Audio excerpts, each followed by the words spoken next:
Velkommen til Rektors rom fredag 27. mars. Det 2 uker siden vi stengte. Det føles for noen av oss som 2 måneder eller et helt år. Og jeg vil benytte den anledningen til å takke dere alle for den store kreativitet og fleksibilitet dere har vist for å holde hjulene i gang i disse 2 ukene. Denne uken fikk vi vite at regjeringen forlenger tiltakene knyttet til koronasituasjonen, slik at vi tidligst skal åpne etter påske, 13. april. I går deltok jeg på et møte med statsråd Henrik Asheim og fikk vite litt mer om regjeringens planer for tiden etter det. De legger altså opp til en forsiktig oppmykning av tiltakene, slik at det gis gradvis adgang til byggene og til å gjenoppta undervisning. Det betyr for oss at vi ikke skal regne med at alt i gang 14. april, men at det vil gå gradvis. Heldigvis så har vi vært i kontakt med departementet fra første dag og gjort dem oppmerksom på at selv om mye kan gå over på nett, så kan øving ikke digitaliseres. Derfor fikk jeg forsikringer fra statsråden i går om at kunststudenter og musikkstudenter spesielt vil være i første rekke blant dem som får adgang til bygget, skulle vi få lov til å åpne igjen etter påske. Gode nyheter der altså.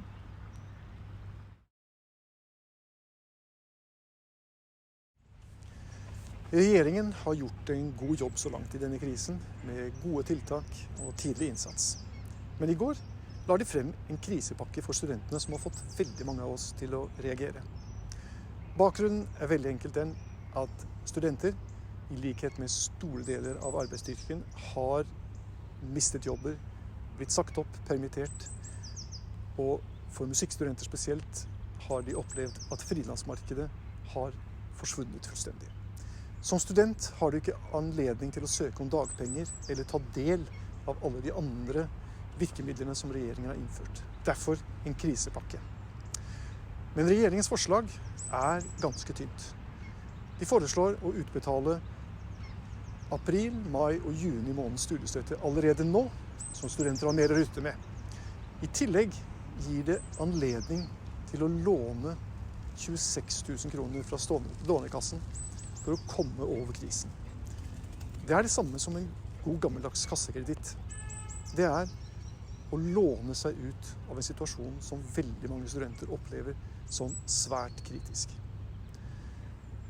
Det regjeringen burde ha gjort, å sørge for at alle studenter som en del av arbeidslivet får tilgang til de samme betingelsene, de samme virkemidlene som alle ellers i arbeidslivet. Denne planen ikke gjennomtenkt, og statsråd Asheim, du bør trekke den tilbake før Stortinget gjør det for deg. I mellomtiden så benytter jeg meg av våre nye fullmakter til å si at din krisepakke ikke bestått. I disse dager kan det være greit å vite at vi ikke alene i verden. Alle våre internasjonale partnere opplever de samme utfordringene, og alle må ty til de samme løsningene. Sibelius stengte dørene omtrent samtidig som oss. Stockholm holdt åpent en uke til, men i likhet med København de også nå stengt. Wien var en av de aller første til å avlyse alle arrangementene og flytte alle sine 3000 studenter til nettbasert undervisning. Det samme i Graz, i Paris, i Genève, og denne uken meddelte regjeringen i Holland at konservatoriene skal holde stengt frem til 1. juni. Våre venner i Den Haag regner ikke lenger med å åpne før sommeren. I Storbritannia situasjonen den samme, alle konservatoriene stengt. Guildhall var den første. Manchester fulgte deretter. Royal Academy også nå stengt. Og det pinlig å se at min gamle institusjon Royal College of Music fortsatt mest opptatt av å være best i verden, men de også stengt. Og alle institusjonene i Storbritannia stengt until further notice.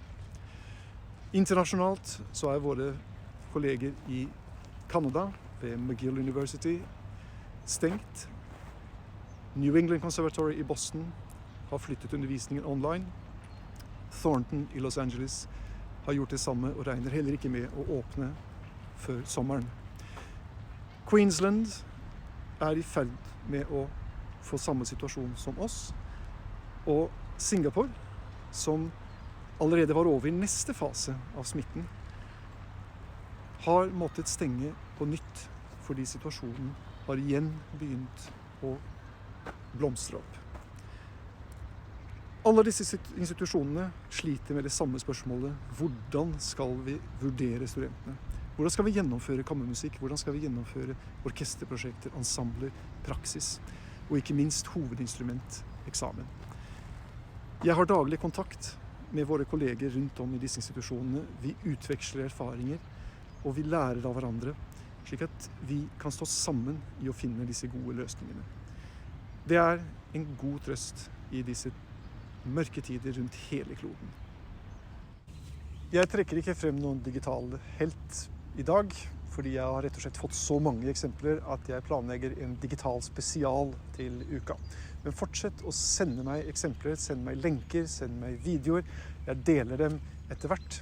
Og vi kommer å ha stor glede av å ha et bibliotek av gode eksempler når ting etter hvert går tilbake til det normale, men vi fortsatt er digitale i vår måte å undervise på. Send meg gjerne også forslag, skriv kommentarer i kommentarfeltet under her på temaer dere vil at jeg skal ta opp i Rektors rom. Og når dere først er inne på NMHs YouTube-kanal, benytt anledningen til å se på alle andre videoer som er her. Det er veldig mye spennende, veldig mange filmer som blir laget i anledning av lyden av, og som er tilgjengelige. Dere kan også abonnere på denne kanalen, så får dere beskjed hver gang nye videoer blir lastet opp. Til slutt vil jeg bare ønske dere alle en god helg, og be dere ta godt vare på dere selv, ta godt vare på hverandre. Hold avstand, hold kontakt, men hold ut. Vi ses snart.